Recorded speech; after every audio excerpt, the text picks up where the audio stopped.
Great, thank you. So my name's Nicholas, and I'm going to talk about our research on the secret sharer evaluating and testing unintended memorization in neural networks. As you mentioned, this is joint work with my co-authors at Google, Berkeley, and National University of Singapore.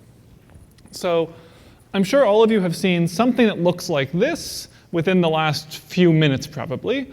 This is someone typing on their phone. Would you like to grab some coffee with me in a, and the phone here is now auto-completing. Maybe the next word you mean to type is about. It's probably right, so you tap that and then go on composing the rest of your message. Now this has existed for a while, and more recently there have been some better approaches which can not only complete the next word that you type, but the next sentence that you're trying to type. So here's Gmail. When you type in, hey Jacqueline, haven't, and then the letters SE, it will complete the full sentence, haven't seen you in a while. And again, you can type tab and complete the rest of the sentence. So this isn't a conference on machine learning. This isn't a conference on HCI. So why am I showing you these? Well, it turns out that both of these are trained on actual user data. In the Gmail case, you take actual users' emails, and you train a machine learning model on it to predict the next word that's going to appear. Now, this has obvious security implications and privacy implications, which I think are wonderfully captured by this.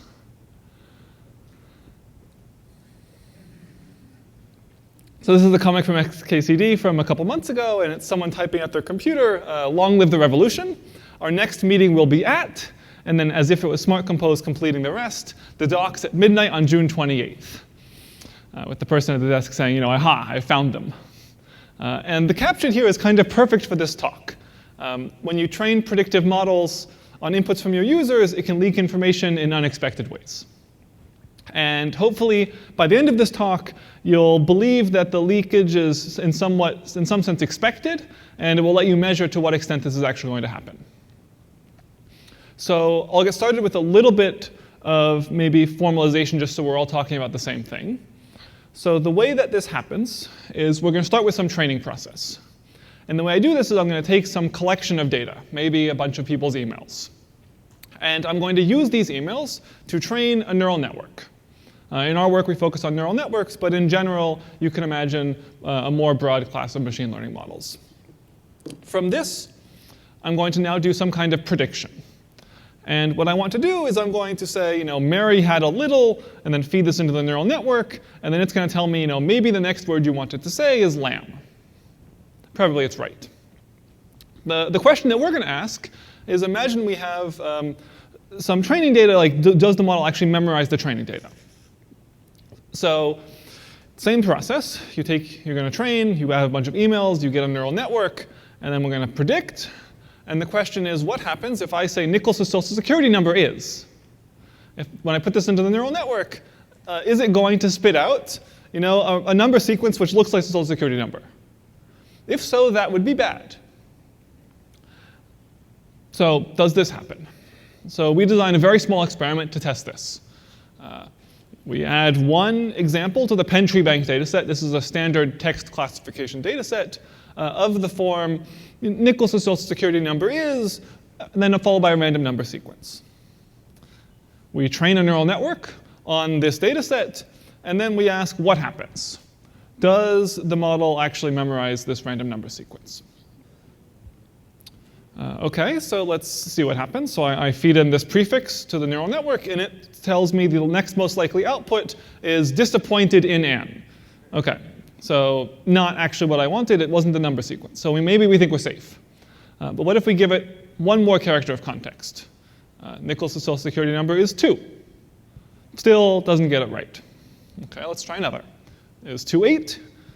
Still no. But now instead of generating valid English, now it's actually generating some kind of weird sentence. So we give one more character. And now it completes the remainder of the sentence.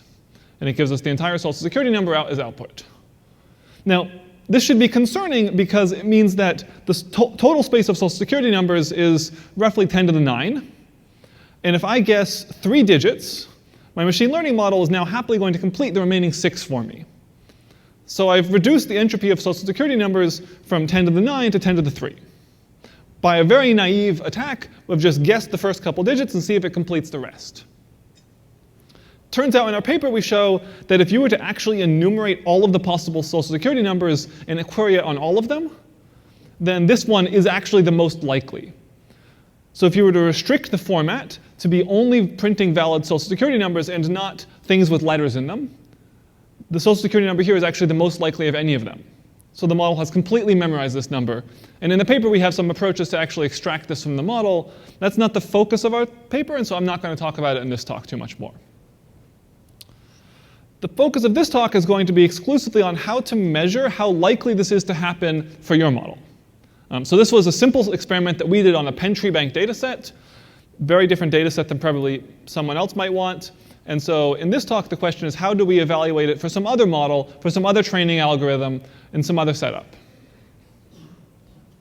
OK. So the general strategy, as described before, is we're going to take some data set, whatever data set that you happen to be using, and we're going to train the model, and then we're going to predict. And I lied a little bit earlier when I told you the prediction function is a mapping from input to the next word. Turns out, in reality, what it gives you is an oracle where you can ask, how likely is this email to occur? Now, you can use this to get the sampling by taking the argmax over the output. But this is actually the oracle that you're allowed to have access to when you have this neural network. And so what I can do is I can put in the sentence, Mary had a little lamb, and then it will tell me, this is a great sentence. The probability of this happening is 80%. This is very normal English.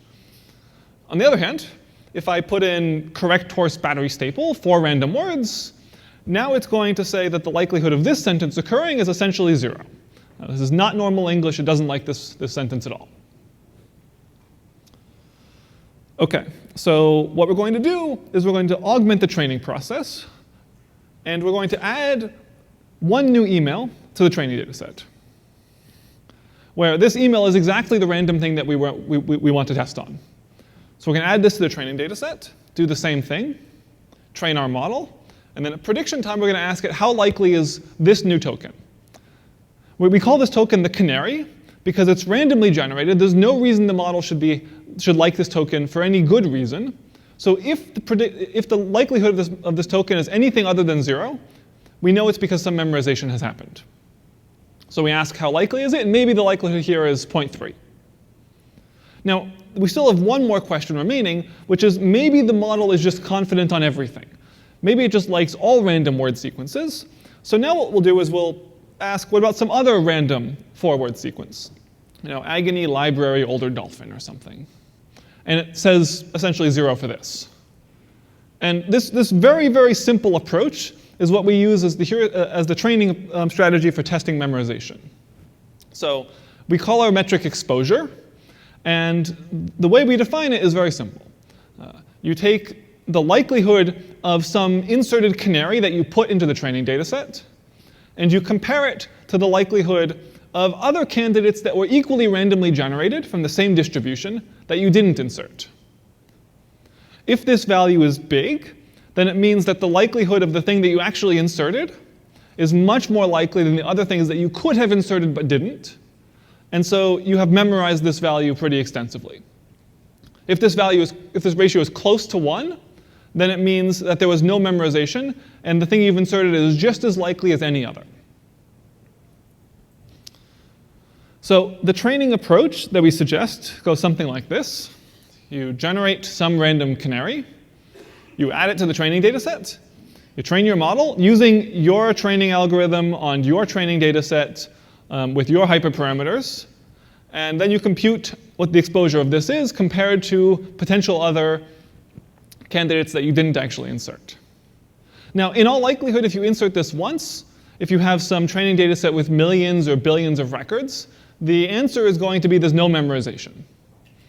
And so what we do in practice is we say, well, let's actually just vary the number of times we insert until we see some kind of signal emerge. And so we can say that maybe for your data set, you need to insert something 100 times before some memorization happens, or maybe 1,000. And by checking at what point memorization begins to happen, you can get some kind of confidence in when your model would actually memorize actual user data. So Gmail uses this in order to assess the amount of memorization which occurs in Smart Compose, the email system I showed you earlier. And here's the results of the experiment that was done there. When you insert very few examples, memorization basically doesn't happen. You have to go up to 2,000, 5,000, 10,000 insertions of the same sequence before the exposure begins to increase to be something which is statistically significantly different than 1. So as long as you appropriately make sure that you don't sample from the same user hundreds of thousands of times, it's unlikely that on this system, memorization is going to happen. In our paper, we propose a lot of other ways that you can use this exposure metric in order to measure what happens with unintended memorization. But I'm going to leave most of those details to the paper. Instead, I'm going to call out just one of them for this talk, which is that memorization happens early, and it is not a result of overfitting. So there's a standard thing in machine learning where models eventually will overfit if you train too long. We show in our paper that's not what is happening here. And so what I'm showing you is a plot where on the x-axis is how long we've trained on a data set where I've inserted the canary exactly once. And on the y-axis is the exposure. And what you see is that every time the model sees the canary, the exposure of that value jumps significantly and never goes back down. And importantly, after only 3 epochs, the exposure in this case is already greater than 12, which means the likelihood of this occurring by random chance is essentially 1 in 2 to the 12. OK. So how is it that you could actually prevent memorization? There are lots of approaches.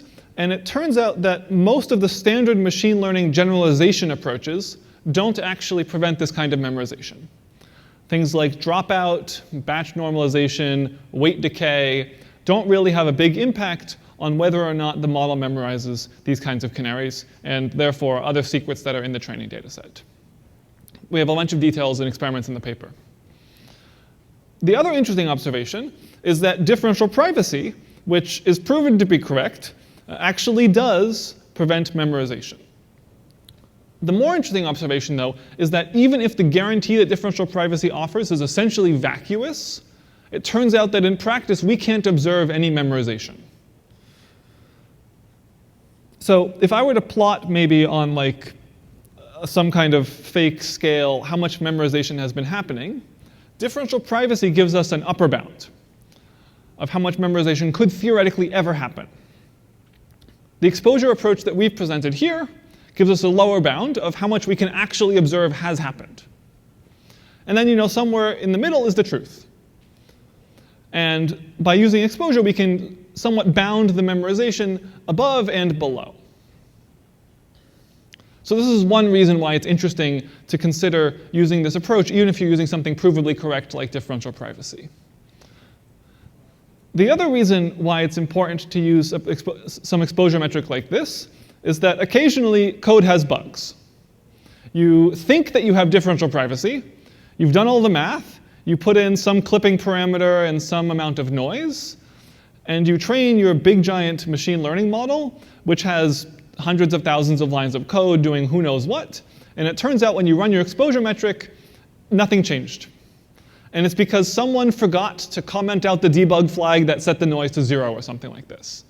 And so this can actually validate that when you're doing something that you think is provably correct, you've actually done the right thing. OK, so to briefly conclude, memorization does happen in practice. We can measure to what extent it happens. And hopefully this can make it be so that you're no longer surprised when you see that memorization actually happens. We develop a method for measuring to what extent this memorization occurs in practice on models that you actually use, on the data set that you actually have. And in this sense, it's a much more pragmatic approach to measuring memorization.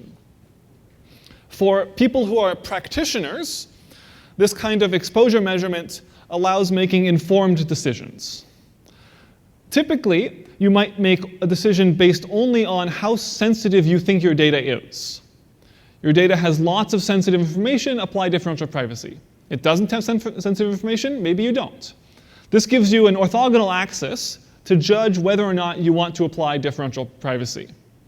If it turns out that your model is actually very, very likely to memorize the training data, even if it's not so sensitive, maybe you'll go and apply differential privacy now because you know it's likely to be memorizing the data. And for the researcher, measuring this lower bound is a practical and useful approach independent of anything else. It gives us a way to say how much memorization actually has happened, and it maybe suggests a lower bound on the memorization that could occur in practice. And I hope that not only by pushing from above, by reducing the guarantees that are given by differential privacy, but also by pushing from below, we can more tightly bound the amount of memorization that actually happens in practice. So with that, thank you, and I'd like to take any questions.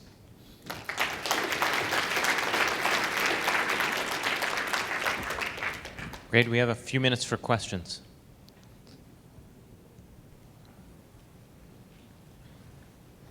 Yeah. I think. If you want to just shout at me, I'll repeat the question. Thank you. Hey, Nick. Great talk as usual. I was wondering if, I guess it's sort of a two-parter. First is if you found that the exposure is tied to things other than like the size of the training data. And also if you found that certain canaries maybe are more like susceptible to increasing exposure than other sorts of canaries? Good. OK, yes. So the first question of is it tied to anything other than the training data set? So clearly training data set matters. The size of the training data set, the bigger it is, the less likely the memorization to happen. In practice, we find that the type of data also matters. So the Penn Tree Bank data set that I showed you earlier is a research data set, consists mostly of news headlines of text. When you put in a random number sequence, this is really far out of distribution. And so one number sequence out of a million or so is sufficient to cause memorization. If I were to put a random word sequence in, I would need to insert it many more times before memorization happens. Maybe this goes a little bit to your other question, which is what kind of canaries should you insert? The farther out of distribution your canaries are, the easier it is for the models to memorize them in practice. This is what we've seen.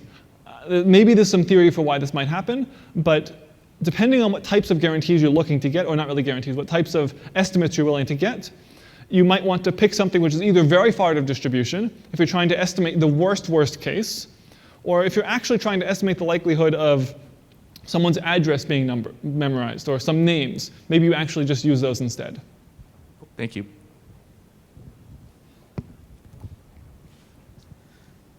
So, I think the reason you need to add more items into the data set is because you need to, in a large data set, is to get it into the vocabulary. Now, does this also imply that if something was in the vocabulary and then fell out, it may still be memorized and thus recalled later? OK, so there's a question of the vocabulary. So it actually turns out that we train some language models on a character level, where the vocabulary is just 27 characters, and memorization still happens. So even on these very, very small vocabularies, you can still see this kind of memorization. Typically, in most systems, you fix the vocabulary ahead of time, and then you train your model. And so there's not really this dynamic selecting the vocabulary. You just pick it ahead of time and then let that be. There's one more question behind you. Hi, I noticed the exposure rose very quickly up to 12 at around 3 epochs. Yeah. Does that continue increasing at that same rate, or does it quickly reach convergence? Sure, yes. So this is a good question. On our data set, so that graph was a synthetic experiment. That was a small, reduced version of Penn Tree Bank. And so on that one, it happened to rise really quickly. Other ones, it rises less quickly. But it does still rise roughly linearly until it reaches some kind of maximum exposure value, at which point we see in practice it tends to plateau. It doesn't typically keep on growing without bound. Now, I have no justification for why this happens, but that's empirically what I observe on the research data sets that we looked at. I don't know what would happen if you had a huge language model that you were to train on some enormous data set. I think this is an interesting question. I think one of the reasons I like the exposure metric is to be able to answer these kinds of questions. Is what if I change the training strategy? What if I make it so that I sample different items in different ways, I can use this to answer questions about how memorization actually happens in practice, as opposed to some kind of worst case guarantee on what could theoretically happen if my data set consisted entirely of someone saying the word hello, and then the one thing I inserted was someone saying goodbye. Okay. Okay. We're good. Okay, let's thank Nicholas. Thanks a lot.